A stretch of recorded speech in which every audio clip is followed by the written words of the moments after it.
Hey guys, today we'll be reviewing The Subtle Art of Not Giving a Fuck by Mark Manson.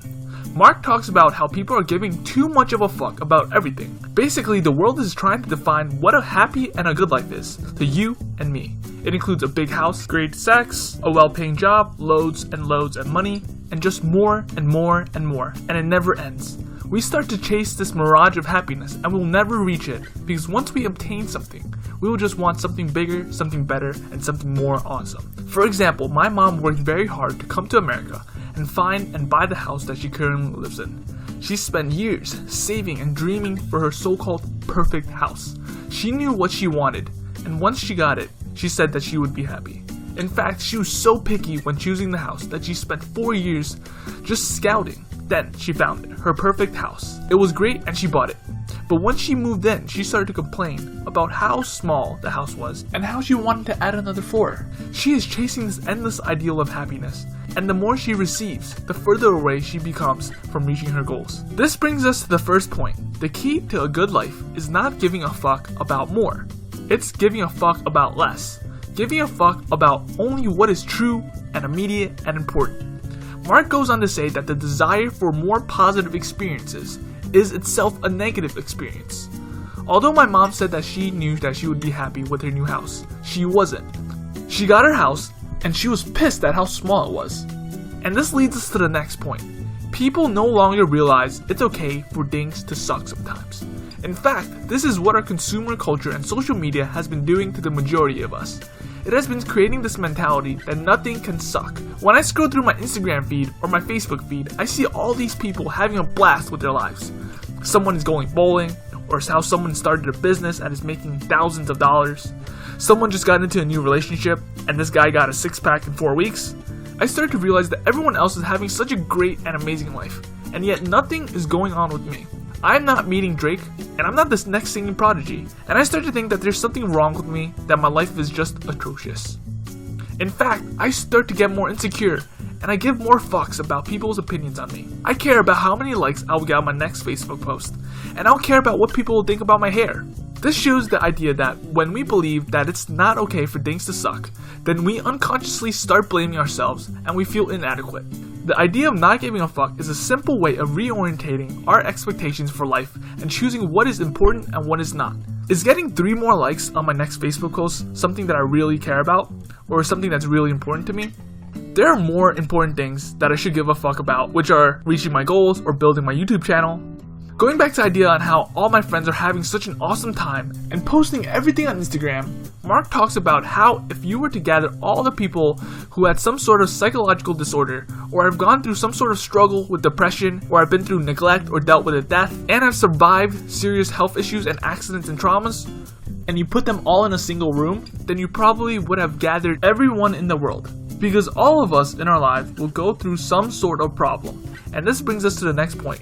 No matter what you do, life is comprised of failures, loss, regret, and even death. Once you realize that this happens and that life goes on, you will be a lot better at not giving a fuck about the unimportant things in your life.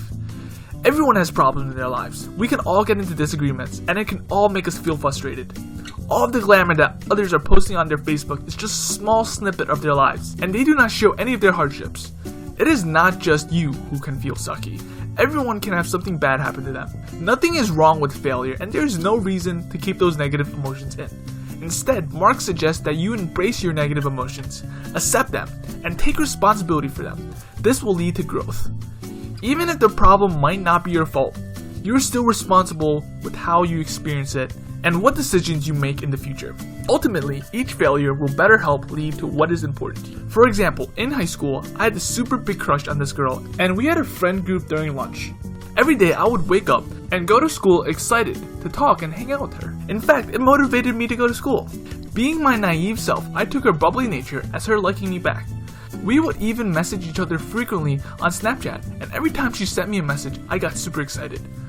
When she didn't respond for a while, I would get a little upset, but eventually she would always answer.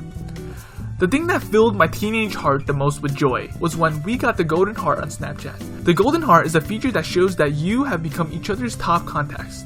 After many days of happiness, I had the courage to ask her out, but I did it through Facebook. In fact, I typed an essay and sent it to her. But in the end, she said no and she only considered me a friend. After that, I mentally fell into a hole and I couldn't get out. I would always think, why me? Why is this happening to only me? What is it that I don't have? However, I took responsibility for my emotions and channeled them into something important. I wanted to become more physically fit, so I bought a gym membership and started learning about working out. The idea here is that we are dealt different cards in life. Some of us might get better cards than others, and while it's easy to get hung up on our cards and feel we got screwed over, the real game lies in the choice we make with those cards, the risks we decide to take, and the consequences we choose to live with. People who consistently make the best choice in the situation they're given are the ones who eventually come out ahead in poker, just as in life. And it's not necessarily the people who get the best cards.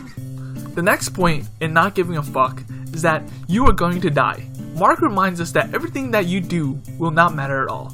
If that doesn't help you give less of a fuck about trivial things, I'm not sure what will. You are going to die, and when you die, you take nothing with you. Mark goes on to say that he realized that there's really no reason to do anything at all, but there's also no reason to not do anything. When faced with death, the fear of embarrassment is nothing, because it won't matter in the long run.